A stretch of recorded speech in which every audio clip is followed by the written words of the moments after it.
Can you believe it is already time for another rambly video on this channel? I'm surprised, but I have things on my mind that I don't even know how I'm going to say them, but that's exactly why this is exciting. In the previous video, I mentioned that Aatrox Jobatsu helped me with my quest to find my center. What is my core? What inspires me and motivates me to create anything that I want to create? And I thought that I'd found this center of mine, or rather, I did find it, but I couldn't quite grasp it. I couldn't quite identify it, and he told me identifying it is important. After a conversation on the Discord server at the night that I'm recording this, I think that center has become tangible. I think I understand it now. For the record, I don't think that my center mirrors most people's. I don't think that it's something that really can be applied to everyone, but I still think it's important to share it for those who might understand it or for those who think differently and want a different perspective. I would like to bring you back to whenever I was in grade school and I had to write a lot of papers, usually creative papers, but still lots and lots of papers.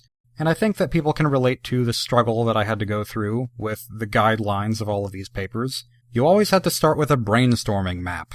You always had to take out a sheet of paper and draw a little bubble with a word in it, and that's your central subject, and then you had to draw arrows out to other bubbles and write words in those, and that was another subject that was a subset of the original subject, and then keep branching them off into other paths, thinking about every little detail of what you're going to write about before you actually start writing. And then you had to apply this to a very specific formula of introduction, topic 1, topic 2, topic 3, conclusion. That's what every paper was. You have to write something to fit this formulaic structure, and that's your first draft, and then you get feedback, and then you write your second draft, and you get feedback, and then you finish your final draft, and you turn that in.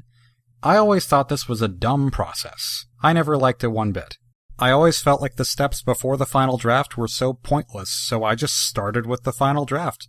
I would always write the final draft first. If I had to turn in a rough draft, I would write that afterwards.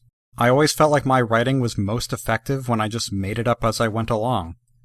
To those who don't share my creative practices, it might not seem like this is a valid solution at all.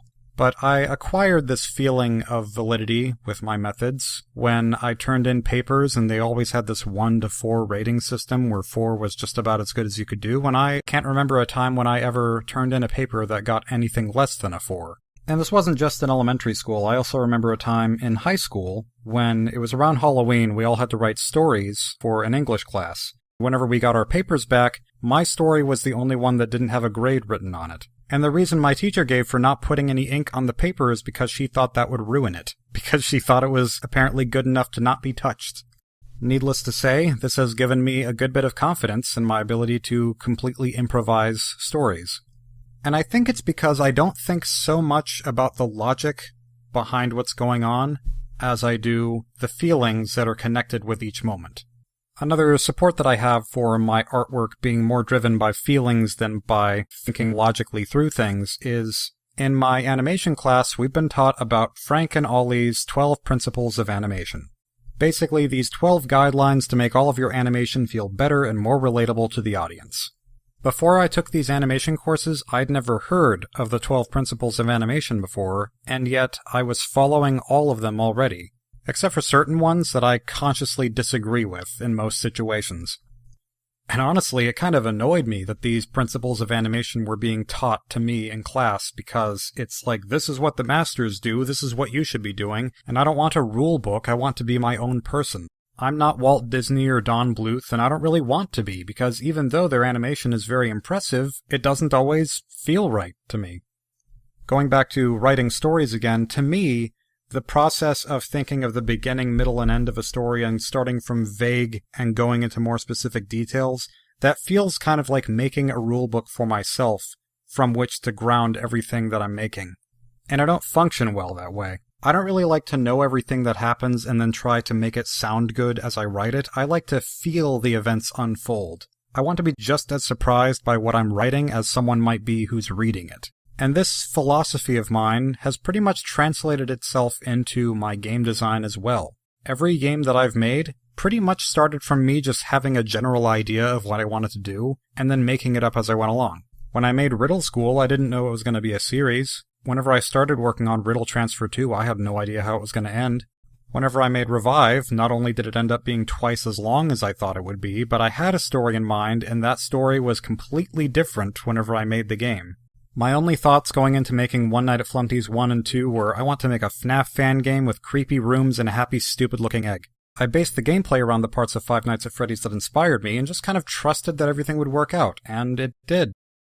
Now, this isn't to say that every time I start a project and try to improvise my way through it, it works, because it doesn't always work. But our creative processes as artists aren't exact sciences, and they're not guaranteed to work every time. This is just the way that I've found works best for me. When I said that I found my center, all I really knew was that I was more emotionally driven than logic driven. But now I have identified that it's because I want to feel the same experience that my audience goes on. Not only do I feel like for me personally this is the kind of mindset that produces the best results, but I also think that I have the most fun thinking this way. So, what does this mean for Project Comet? It means basically I don't have a blueprint for it anymore. I have these vague ideas of things that I would like to include further down the line, but I'm not really going to think about them too much. I'm not going to think too hard about what's going to lead up to those events or how they can logically fit together. I'm just going to wing it, basically. I've said before that after all these years of planning the game, I still don't know for sure what it's going to be. Now I'm going to embrace that. I'd been so caught up in the destination that I forgot about the journey, and the journey for me is the important part. Again, I know that this thought process does not apply to everyone. I don't know about you, but for me personally, if I have to hike up a mountain and get aches on my feet and my legs and feel exhausted and dehydrated and sweaty, I could not care less about the view at the top. It's not worth it. But I would be elated to sled down a huge snowy hill just to see some dumpsters. I mean, I'd rather they not be just dumpsters, but I still much prefer that over the mountain climbing. I hope you enjoyed this improvised video about my self-discoveries. You made it to the end of the video. You did it! Have a dumpster.